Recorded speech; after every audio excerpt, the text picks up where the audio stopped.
Next, we're looking at the two types of data. So the first is qualitative data, which is non-numeric data. And this consists of attributes, labels, and other categorical data.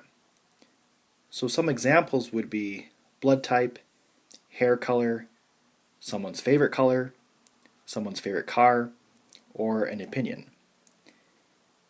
The other type is quantitative data, and this is numeric data, and it consists of measurements and counts.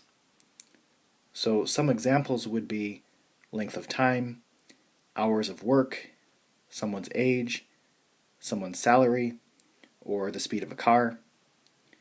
Now, there's an important note here that just because it has a number doesn't automatically make it quantitative. Area codes, social security numbers, sports players' numbers, zip codes, these are all numbers, but they are all qualitative data. And this is because they are labels and they aren't measuring or counting anything.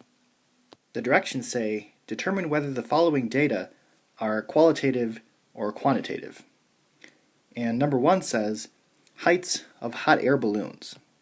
And this would be quantitative because you can measure the height of a hot air balloon. Number 2 says, eye colors of band members.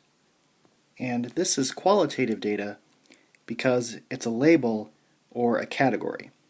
Someone has brown eyes, someone has blue eyes, etc. Number 3 says the carrying capacity of trucks. And this would be quantitative because you can measure how many pounds a truck can carry. Number 4 says student ID numbers. And even though this is a number, it's still qualitative because that number is a label.